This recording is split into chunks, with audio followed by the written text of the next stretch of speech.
Madam Chair, members of the committee, thank you for the opportunity to let me to testify. My name is John Seago. I serve as Legislative Director for Texas Right to Life. I am here in support of House Bill 2609. I'm representing Texas Right to Life and myself. Thank you. Our pro-life organization seeks to protect innocent human life from fertilization until natural death. We actually serve as patient advocates, and we actually get the call, as you hear later, we get the calls from the families that are trying to get the transfer, that are dealing with these conflicts in the hospitals. I'm also a doctoral candidate in bioethics, and I've written on this academically, presented at different events, and if you're having trouble sleeping tonight, I can let you read the draft of my dissertation on this topic. In 1999, Texas adopted this unique model to deal with conflicts between physicians and patients, as we've been talking about it, or patients and their surrogates, but no other state has this model. Virginia is the closest thing, and they actually have judicial review, something that we would support, but I don't think the other stakeholders would. When passed, experts believed that this law, that the Texas Advance Directives Act, would be the gold standard, the new gold standard for other states to adopt. However, no other state has adopted this or followed in this model. Now, the law was described by its champions as balancing patient autonomy and professional integrity. But the current law doesn't balance these two. In fact, it gives the final authority to the physicians and his colleagues at that institution. It doesn't balance them. Some call this a conflict resolution process, but after 20 years of actually getting the calls, going to the hospitals, me sitting in the ethics committees, our organization doing this for 20 years, we actually see that this resolves the conflict between two parties by getting rid of one of the parties, by hastening the death of one of the parties. That's not conflict resolution. What I handed out was a packet with two other lawyers who handle these cases, wanted to be here, they couldn't. They agree. This is not a balanced between two parties. The people who are considering the disagreement is not a third party. That ethics committee at that hospital is not a third party. There's a lot to fix in TADA, as been talked about, but House Bill 2609 is a very limited approach, and it's actually the most effective. It balances the playing field between the two parties that have a disagreement. This is the most effective way to reestablish the power imbalance and actually to encourage cooperation, not confrontation. That is the gold standard now. Contemporary bioethics has moved on from this process. This was cutting edge in 1999. The bioethics field in the literature right now, they actually say this is the second generation of solutions, and they're not promoting it. They've moved on to the third generation, which is to help with better communication and better negotiation. Bioethicists today, medical experts today, those who are writing in legal reviews, they actually are saying we have to do better than TADA. I have a long bibliography I can send you with different quotes that essentially said what you've heard from Wesley Smith, that this is not fair. What you hear from that court saying this is not due process. This is not an arbitrary, a fair arbitration process. What this does is this matches what 10 other states currently have, and it's functioning in 10 other states. This is not radical. New York has this. The world-class Mayo Clinic has their state law, follows this policy of make sure if there's a disagreement, you say, okay, physician, you're the one that has brought this up. You're the one that wants to withdraw treatment. You have to care for the patient until we get them somewhere else. It's not always an ICU, as was talked about.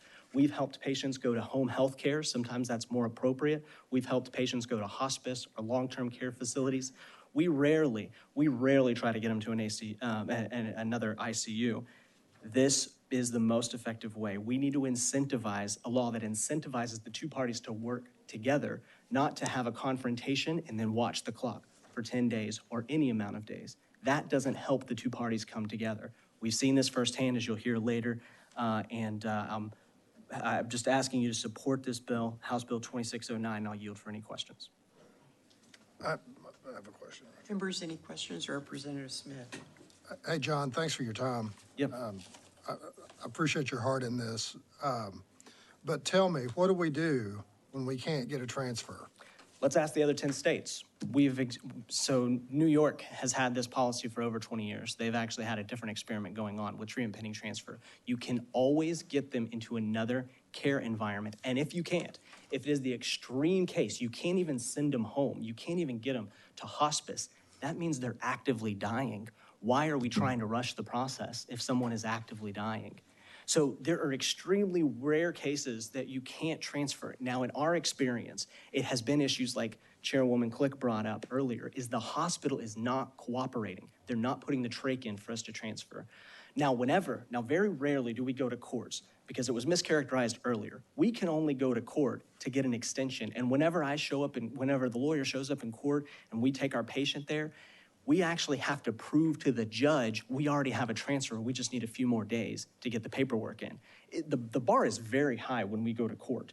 So I can only go to court not to review the ethics committee, but just to get the transfer extended a little bit. Now, in very rare circumstances like Tinsley Lewis, we actually get a judge to look at the constitutionality and they put a temporary restraining order. That's effectively putting in place the bill in front of you. When you get a temporary restraining order, that says, all right, physician, you have to care for this patient until you can transfer them.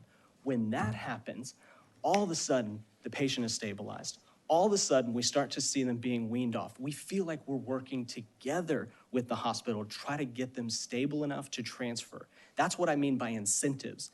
Whenever you see in these other states that have treatment pending transfer, we can see how it works, and they have faster transfers because they're working together, and the hospital knows if I don't get this patient stable, we're going to keep treating them in the ICU, and that's not always the best place for them. So are you saying in these other states, the bills, the laws are practically identical in terms of the effect? So there's an array of issues. So there are 10 states that are very similar to this treatment pending transfer model that we have before you, where it puts the duty on the physician to care for the patient, to continue the life-sustaining treatment. Now, it was also mischaracterized saying this is crazy. You can require the physician to do anything while they're stuck. No, this is life-sustaining treatment. Ventilator is the most common one we see. Sometimes we see dialysis. Okay, so this is life-sustaining treatment. In those states, what we see is they continue the treatment in those 10 states, and then they transfer them, and they have long-term care facilities, home health care, other environments. But that's how it works in those 10 states. Now, there's 2 states that even go beyond that, and they say you can't do treatment. So Oklahoma and Idaho, they go beyond. They're more pro-life. They're more protective of the patient's right to life-sustaining treatment. The 10 are the ones that we're trying to mimic. And so outside of the 10 states, other states, are they doing something similar to what we have now? No. We're unique because in the other states, it's more silent or vague. Okay, so in the vast majority of states, it's silent or vague. Now, there's some outdated language like futility. Now, futility has been debated in bioethics for decades, what the definition is. But so it has these little phrases throughout law that are vague. But in those states, you can still go to court and say, what does this mean? This treatment, as was mentioned earlier, a ventilator that's keeping a patient alive is not futile. It's actually doing its job. But that law says futile. So you get a good lawyer who goes to the court and say, this treatment is not futile, this safe harbor doesn't happen, and then they get the temporary restraining order. That's what most of the states are. We're not advocating for that. We're not advocating for striking the whole Chapter 166. We just had a circumstance I'm aware of, and I'll just keep the origin of that knowledge to myself, but we had a situation where there was a person on a ventilator and they didn't have any more brain wave. There was no functioning going on. And the body actually was starting to decay in the bed. And the husband would not allow, they couldn't find a transfer, nothing. Yes, sir. And the husband was just raising heck. I can just see that situation playing out if you run into an individual who will not, they can't find a transfer, right? I'm just trying to figure out Yes, sir. Under this bill, I'm trying to figure out what we do. I've got great news. This bill is not about brain death. That is a brain death case. This law does not apply to brain death. Brain death doesn't go through this law. Okay, well, that helps me out a little bit. If there, and there's been some misinformation about this, brain death is a completely different process. There are not these steps. The ethics committee doesn't have to meet if it's a brain death issue. Now, that is a whole nother bioethical can of worms we're not opening. There was a bill filed that was referred to this committee, and if we have a hearing on that, would love to talk to you about it. But this, if a patient is declared brain dead, they do not have to go through this process. There's not a 10 days, the ethics committee doesn't meet, it's a completely different process. Now, hospitals have internal policies, like you were hearing from one of the doctors who was really talking in details about his internal policy. This is about patients who are on life-sustaining treatment. We've had patients who are conscious, we've had patients who have the tube in and they can write, or they can, make motions, they can actually write. Those are different, completely different than brain injury. Thank you, John. Yeah. Appreciate it. Representative Allison. John, thanks again for being here and what you provided. I think I heard you say maybe complaining about the independence of the Ethics Commission, and there need to be an independent third party. How might that work? How might that be set up? Yep, so there's a bioethicist that works on this named Thaddeus Pope, and he has written a lot about what Mr. Smith was talking about earlier, that the ethics committees, as it was testified, they deal with all kinds of conflicts. You've got two adult surrogates, they're adult children of a parent of the patient, and they're bickering and they can't decide on, things. The ethics committee helps with that. The ethics committee deals with a lot of issues. Texas law was unique in that it gave them this legal authority. And actually in the law reviews that criticize this current law, they actually call it an abrogation of constitutional power, because you're telling the ethics committee you get the authority to determine if the patient lives or not. And that's something that has never been given to ethics committee. It's something very radical with this. Thaddeus Pope talks about this. He he has a lot of analysis about that ethics committee. What he argues, and what the court that said this law is likely unconstitutional argues, is that if you have two warring parties that have different interests, you need a third party to kind of consider each side.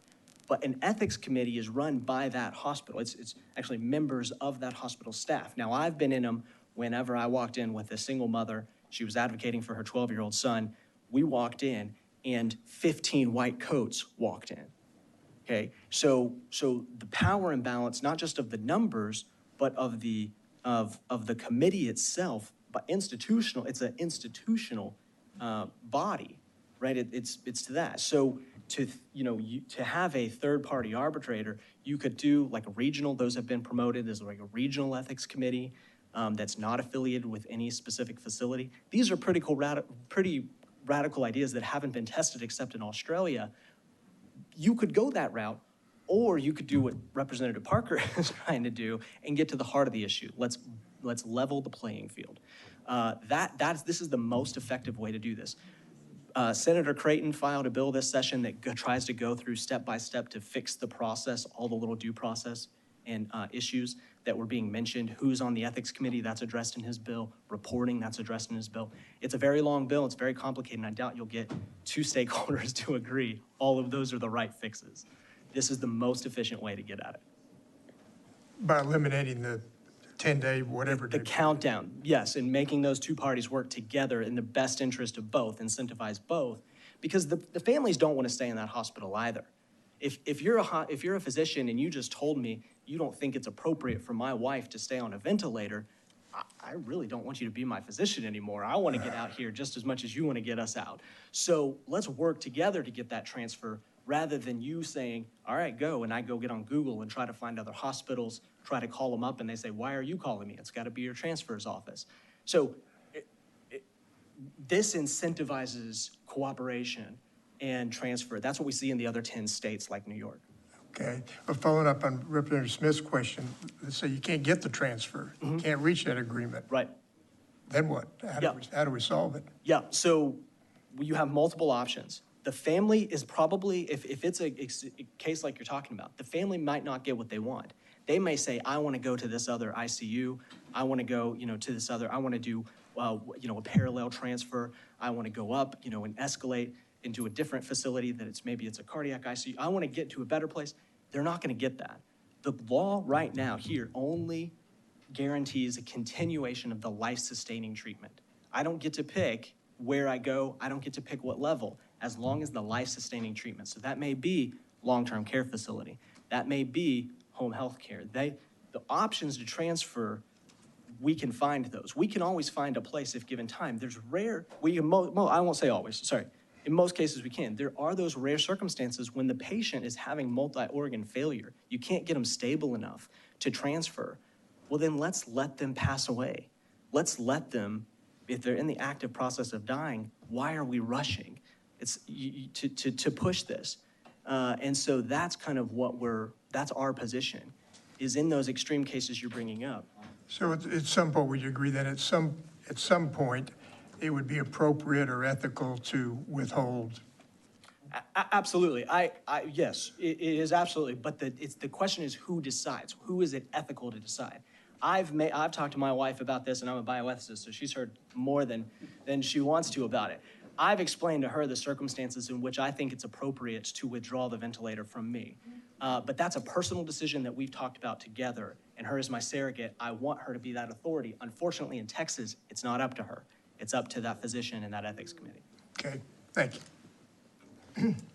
Representative Collier. Thank you, Madam Chair. Thank you for clearing up the part about it doesn't apply to those who have been declared brain dead. I appreciate that. Yeah. However, I feel that part of the position that you've taken puts the patient in the middle as a pawn. And let me explain. You said that they have to continue to treat the patient. And you said that it is used as a negotiation tool. If you remove those 10 days, then they would be more than likely to come to the table to try to work out some other type of agreement. Well, you're putting the patient in the middle of this. If the real issue is, there's a belief that there's a life that is going to continue if they give them life-sustaining treatment, then let that be. But now you're saying take away the 10 days so that we can level the playing field because you feel like there's an unfair advantage. But if you take away those 10 days, it just seems that you're telling the hospital you have to do what we tell you, and you have to put all of your resources into this patient to the expense of others. And I'm not saying, and I'm not making a decision on this because this is a tough, very tough issue, but that's what we're here for. Yeah. But I'm just very concerned because if they have nothing else, you're telling the hospitals or the facility, you must stay here. And you said it was vague in New York. This bill is vague to me because it doesn't have an end. It doesn't say you must do this in order to fulfill your transfer responsibilities. You said that all of a sudden we got a trach. Are we thinking also about the people who are providing care to this patient? Because I'm sure they're hurting as well. My understanding, I've read articles that the nursing care that are taking care of baby Tinsley also feel Yes. hurt as well. The parents are hurting. This is so tough. So I just want to know, where do you end? Where do you end? So would you be sufficient if they said you have 5 places to look for, and if all 5 of those places deny you, then there's really no transfer? Or what is the transfer? Because you said New York has this open-ended, and so do they have an ending on it? Madam Chair, no, they don't have an ending. The 10 states that I mentioned that we're emulating do not have a time, but they do transfer to other facilities. If you'll look So at... like baby Tinsley, you said she got a trach. Would there be a transfer now? Because you said now there's a transfer. We're hoping so. Okay, so there would be a facility to transfer. I'm not any part of that case. And just so let's say not baby Tinsley, let's give the same scenario with the Jane. So with Jane, if they got the trach and they got her stabilized, would your negotiation, now you would say you got to continue to treat because the hospital said we've done all we can? Exactly. So the bill, all it says is until on page 2, line 1 and 2, until the patient is transferred to another physician or healthcare facility willing to comply. What if there is no nobody's veto done? power. What if 10 said no? There is no veto power for the patient. So if you found a facility, another facility to care for. No, I didn't. Okay, so in that case, in those rare cases, you have home health care options to transfer. You have, and then if the patient is really that unstable, like I said earlier, they are most likely in the active process of dying. So they But are then, not no, going to this die. bill would indefinitely. require the hospital, if their kidneys were shutting down, the hospital would have to save their kidneys. If their heart ma'am. would, No, so this requires life-sustaining treatment. Thankfully, there's already a legal definition of life-sustaining treatment. Okay. This is not additional interventions. Okay. I can't continue to say, well, do this now. Well, now we've got this issue, do that. that's what I wanted you to Yeah. clarify. So at the beginning of chapter 166, we have a definition of life-sustaining treatment. I think it would be unethical to go down that route that you're mentioning, where I've got the hospital to do everything I request. That would actually, that would be injurious, like you said, to those physicians. That would be injurious to the healthcare providers. This is about life-sustaining treatment, and the basic is just the type of treatment that keeps the patient alive. We were able to come to an agreement about artificial nutrition and hydration because of the basic nature of that treatment. That's Okay. not chemo, that's not surgeries, that's not anything else. That's a very basic. That's how we see life-sustaining treatment, that it is a very basic treatment. It's not expansive. Okay, that's very much more clear. Okay. So I appreciate, so, again, I don't think there's an ending then. So if the hospital said, we can't do anything, and they said that there's nothing, you're saying just the natural dying process would have to occur, which could be years. But that is evidence that this patient is actually stable, and you're providing life-sustaining treatment. Tells you something about that patient, is that all they needed was assistance in breathing. We're not talking about brain death cases. We're not talking about cases where you're requiring chemo. These are patients that require a very limited, some bioethicists even don't like calling this, what we're talking about, treatment, because it's care, it's life, it's things that you need to survive, to continue to survive. So that's so that's what it has. But we can look to those other states. This is not a radical bill. We can look and see what happens in New York. And there may be some auxiliary issues we need to look at, investing better in LTACs, investing better in nursing homes with ventilators. There are other issues. Infinite care facilities, do they have those? I'm sorry? Indefinite care. Well, thankfully, no patient lives indefinitely. Well, I mean, just indefinitely to the natural process. So if you got them stable and there's just no facility willing to take them. I only know the cases I've helped, that I've been in personally, and the cases my organization has helped transfer. We can if we have a partnership with the facility, there's always a solution. There is always, and sometimes it's home health care. Okay. Yeah. But you did clear up my question Yeah, thank very you. well. Thank you.